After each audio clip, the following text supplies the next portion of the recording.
Welcome to On the Line. I'm Christine Williams. Coming up for discussion on our Viewpoints Hour, a new vote called for Afrocentric schools, an online system to improve medical access, and poverty advocates pressuring the Ontario government. Stay tuned.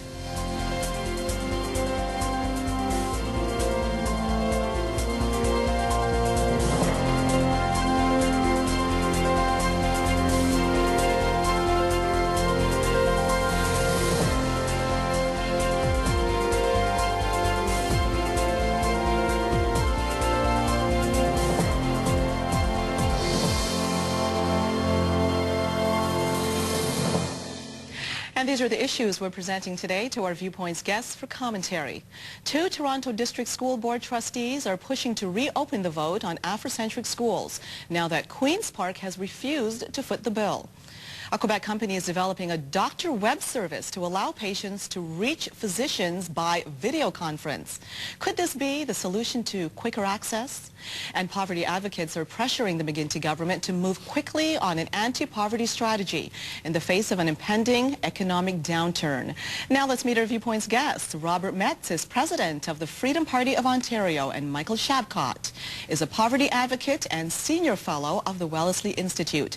And you, the viewer, you are our third guest. Our phone lines are open for you to call in with your comments on any of the issues we're talking about today. Thank you both so much for joining me.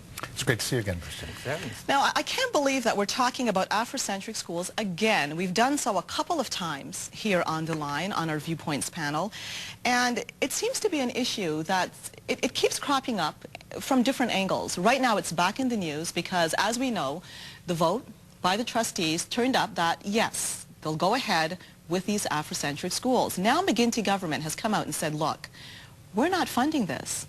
So two trustees have come forth and said, let's put it to the table again, because at the time of the vote, we didn't know that the McGuinty government was going to come forth and say, we're not funding this.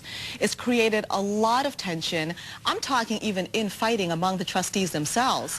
Plus, I mean, okay, let's look at our first headline here that we have for you. Let's look at the first one. It'll be up on that screen shortly. Here you go. Reopen Afrocentric school vote. Okay, that's the trustees. And I want you guys to see the second one now, because the second one, you got a picture of a lady there. Now, that small writing underneath says, Trustee Stephanie Payne, who voted against an Afrocentric school, has been subjected to taunts, name-calling, and threats as a result. Not a simple issue. Apparently it's drawing a lot of emotion within the community, outside of the community, and generally at large. I'm going to start with you on this one, Robert. And I want to hear, do you think it's a good idea, first of all, to establish Afrocentric schools? And next of all, how about calling another vote? What do you think of the process here? I don't think it's a good idea to establish anything that's government funded based on race, color, creed, ethnicity, or any of those prohibited grounds that you see in the Human Rights Commission codes, basically. It's a precedent that's been set here in terms of, and a very public one, I think, is part of what the problem is. And that once that precedent is set, if the provincial government were to go ahead and say, yeah, we're going to fund this kind of segregation, then you've opened the door, you've opened the floodgates to all kinds of segregation, and everyone else will be asking for their special school and their special culture being all covered by government, and then we'll be back to where we were 100 years ago in many split communities. So I think in that sense, they've opened up a can of worms. I think this is another faith funding issue. I wasn't surprised by McGuinty's reaction. What I'm surprised by is that, you know, the trustees weren't aware that that would be the reaction, particularly 3 months after an election with an issue like that one that divided so many people and that was just not acceptable to so many voters. Michael, your position on this? Well, I actually think that it's an important debate. It's an emotional debate. I regret that the debate has turned nasty. I regret that people are issuing death threats and so on, because I think that that takes away from the important debate. A big city like Toronto, what used to be known as visible minorities are in fact almost the majority now. About 45% of Toronto's population are not white. So therefore, it's natural in the evolution of the city that people begin to think, is the school system meeting the needs of all of the different cultures and so on? Now in Toronto, there already is, for instance, a First Nations school, which specializes in issues and culture in terms of Aboriginal people. That's a good thing in my view. I think this debate is an important debate to be had. But I want to just actually say one little personal thing. When I was 12 years old, my dad moved our family down to Denver in Colorado in the States. And we ended up as a little Canadian family living in a neighborhood that was a black neighborhood.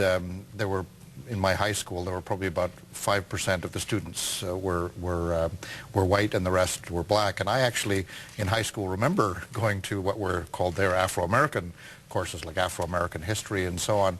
And I actually found some of those courses quite rich and interesting. I learned a lot of things that I wouldn't have learned if I'd just been in the so-called mainstream things. So I think there are some issues at the heart of this debate that do need to be talked about more. So you do understand the process and why I do it's being understand, and I don't think the issue is segregation, with respect. I don't think the issue is to sort of say, let's yank people out of the system and let's stick them somewhere and put labels on them. The issue is the school board in a diverse city like Toronto, where the so-called visible minorities are just about to become the visible majority, are they being properly served by the school board? That would, in effect, then make all of this unnecessary, because if they're the visible majority, then the natural school system would become that color. Well, I think of natural consequence. Yeah, so but what people are saying, I think, is we're that talking the school about a board curriculum as well. Right. Yeah, now, but the school system, board system is not providing the kind of depth around not just around history, but culture and those sorts of things. And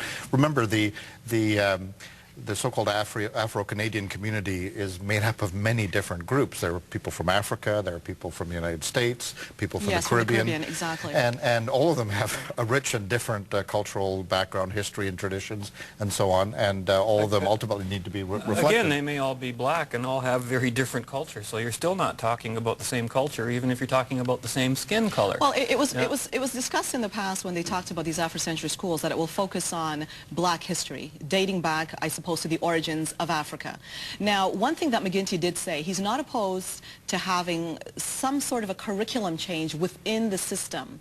But when it comes to segregation, this is the issue he's having a problem with. Which seems to be the issue that a lot of people are having a problem with. Do you have to segregate kids from a complete curriculum just because of one subject? I mean, history, as far as I can see, is the only subject that might be affected by this. The color of your skin is not going to affect geography or science or mathematics. I think it goes back to identification too, because one thing I'll say, this is not the first time Afrocentric schools have been proposed. In Nova Scotia, which I was surprised to find out, there's one set up there, and at the beginning, with this particular demographic, it was a 4% graduation rate. It's now a 90% graduation rate. And there's some models in the States as well where they're saying it's highly effective. But the question remains, is it really time to institute that in a very multicultural, diverse place like Toronto? Yes, you'll argue it's multicultural, but at the same time, it's one segment of the multicultural group.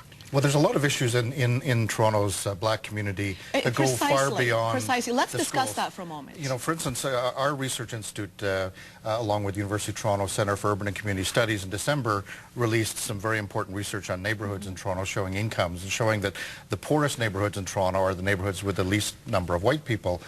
It's what's known as the racialization of poverty. We know that there's a real context there. We also know that in terms of kids who are struggling in school, kids who are having trouble graduating and so on, that there's a significant component of non-white students there. So those are the issues we have to address, and we have to, I think, address them in a really sensitive way.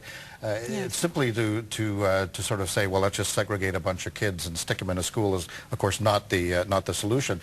But to accept that there is a different experience that black people in Toronto have from white people and black students have from white students, that needs to be addressed in some way in the school system. That, I think, is what the Afrocentric school proposal is dealing with. Well, we're going to have to go for a break. Maybe we do need to discuss how, perhaps. I mean, we obviously have an issue here, enough so that the Afrocentric schools were proposed in the first place. So, yes, we agree, there's an issue at hand. How do we best deal with it? We're going to go for a break. Our phone lines are open. We'll be back after this. Stay tuned.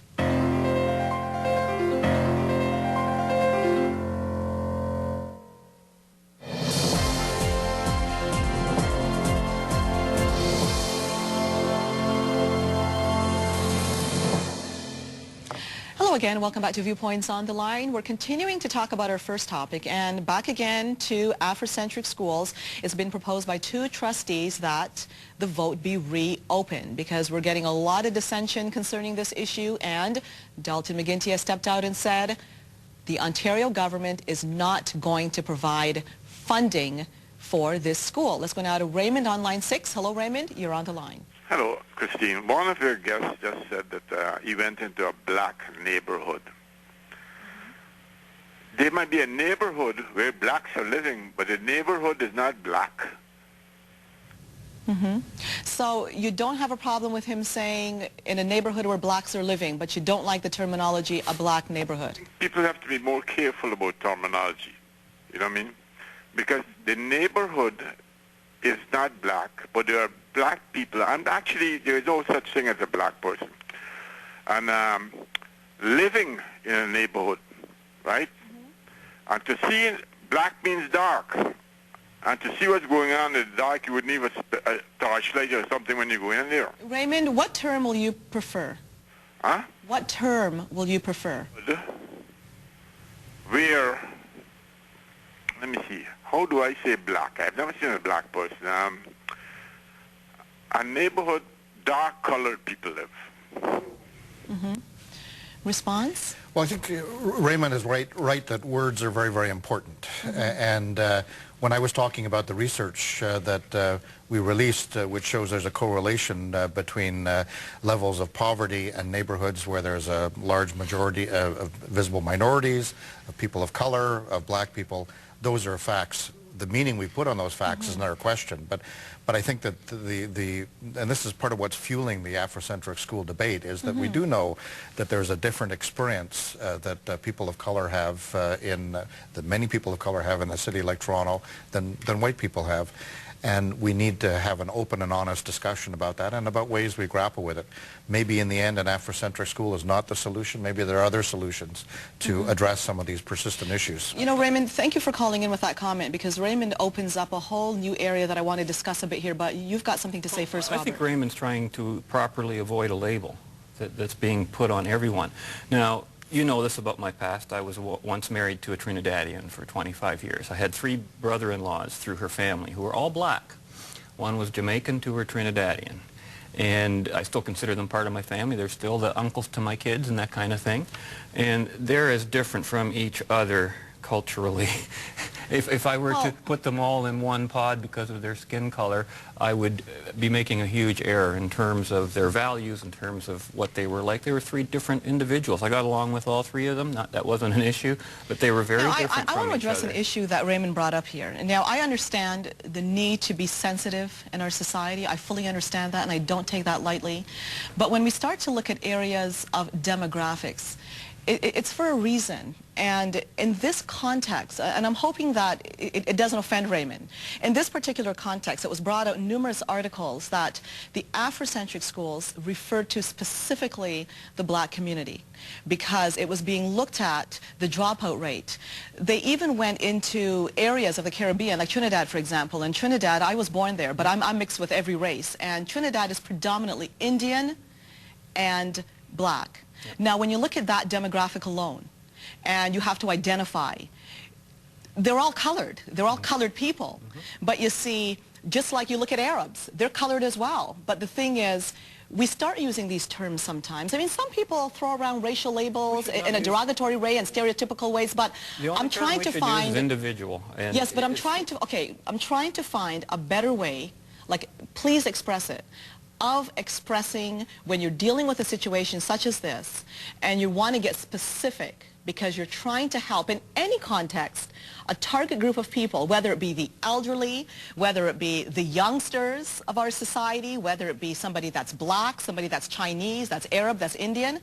How do you term these things? Because you're identifying for a reason. That's the reason why it's called Afrocentric schools, because you're looking at the black history. Black History Month is coming up, and it has a specific connotation for a reason in a positive way, looking at black history. It's not Indian history, which is also colored. It's black history. So if somebody else can come up with a way to identify, let me know about it, because I know some people are stereotypical, but sometimes it's valid. You need to express what you're referring to. How do you get around it? And I think, you know, you have to, of course, everybody's, on an individual basis, has worth and value, and we celebrate. Well, we'd like to think so. We celebrate yes. that, but... The minute we put them into a group, all that's out the window. But the lived experience of people, there are common lived experiences that people have, and that's when we begin to need to look at these group issues. Now, I like to let various groups figure out their own labels. When I first moved to Denver, I mentioned I moved there when I was 12 years old. The term Negro was still a term that black people with a sense of pride were referring to themselves, and then it was Afro-American, then people of color. Precisely. And I think difficult to... You know, I think to a certain extent the sort of correct term, you know, we leave that to people to do. But what's important is that there is a shared experience that people have, and we can say some things about that shared experience, and we can allow people to explore that shared experience. You know, I don't think the issue here is about the experience and the curriculum. I mean, if these were private schools we were talking about, we wouldn't be having this issue here. It's because it's because it's coming public from funds. Public it's public purse. funding. It's all coming from one place. Yes. And one of the reasons for the success that some people have pointed to where other groups have been segregated is because those groups have been given special and extra resources and extra people to work with in terms of helping those people out. And then what do you get? You get the complaints from the rest of the system that says, well, they're getting more money. It's happening. I think that's an underlying issue. You can't avoid it. It's inevitable. So I think the proper thing to do is, first of all, it's indicative of an education system we already have that isn't meeting the needs of not only that group of people, but many others, if you want to hear my 2 bits on that. And of course, you know, I listened to your own show here last week, and you had Dr. Hutchison here, who made very clear that we're not talking about blacks at a certain, it was black males in a very specifically local geographic area. Yes. So to me, that's not even a race issue in that sense. It's more a subculture. It could have been any color. It could have been, but it's irrelevant. It's a subculture of kids getting together, either guns, violence, whatever it is, drugs, who knows.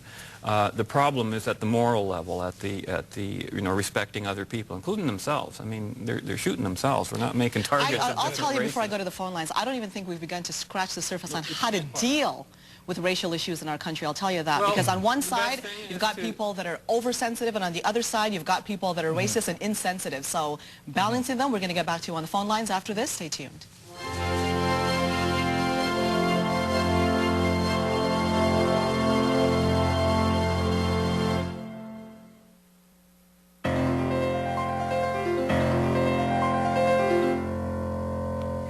Hello again, and welcome back to Viewpoints on the Line. Let's go now to Omar on line 6. Hello, Omar, you're on the line. Go ahead, Omar. Well, as I'm listening to the conversation, and I've been following the issue over the past while that it's been out in the public, and as a youth worker within the city of Toronto and the East End, some of the points that I would like to bring forward as to why I would see a need, and personally I'm sort of split between the idea, because I'm not quite sure if the plan to take black students out of the school is the best way, as it already been said, but looking at the fact that we don't have enough teachers that sort of represent the idea of these youth who are affected in the school system.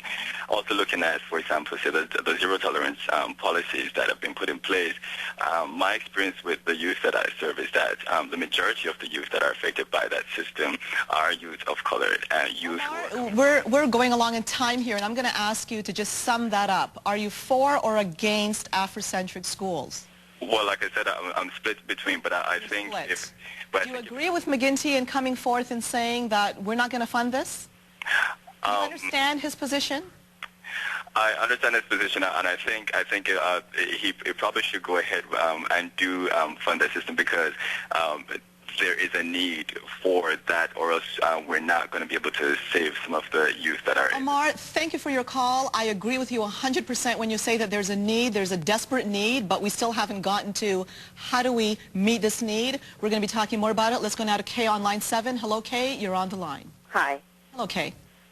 You know what? I agree with well, I have the same opinion as the last caller when he says that he's split on whether or not we should have the schools.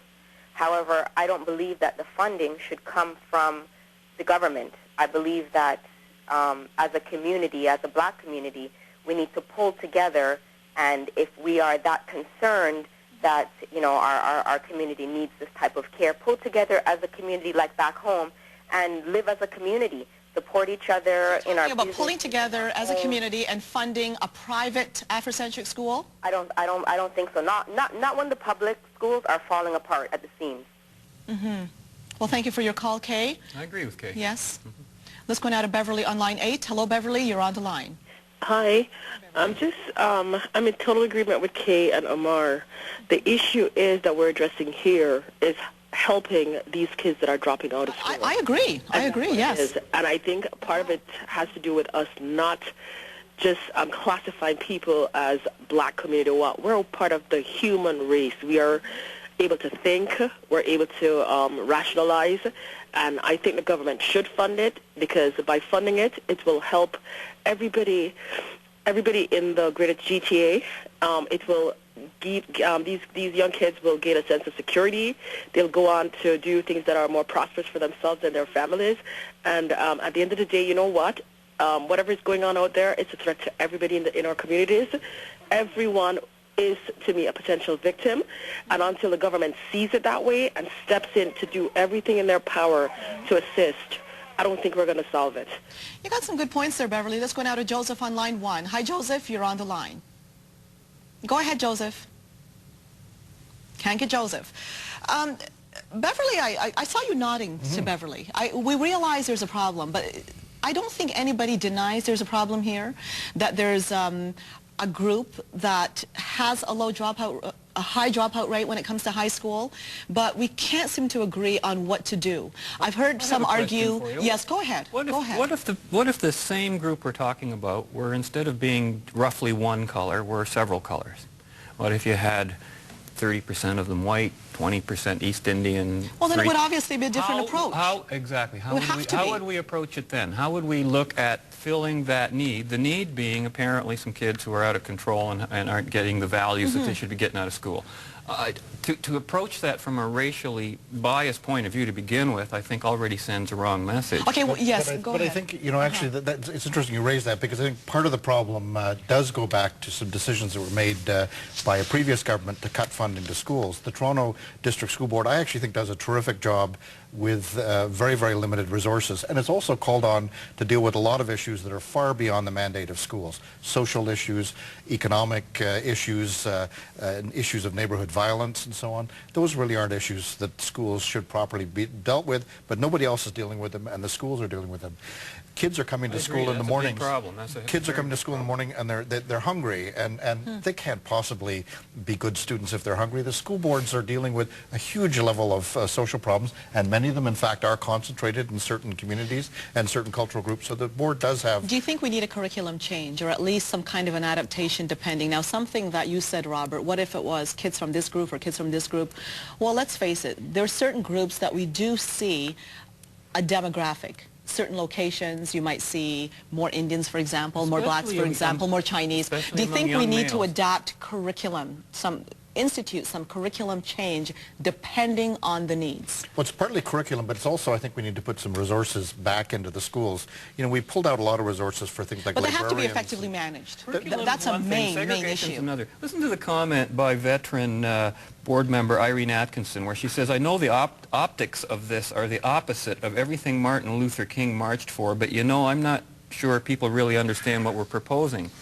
Some of the opposition may be a knee-jerk racist reaction. So now, this is interesting. If you oppose it, you're racist. Yeah, now you're a racist if you advocate integration, whereas in the past you were a racist if you advocated You know what, though? segregation. It was a different term. It was a different term, because I have to say, before the civil rights movement, it was a forced segregation in that the black population was told, look, you're not good enough to mix with the white population.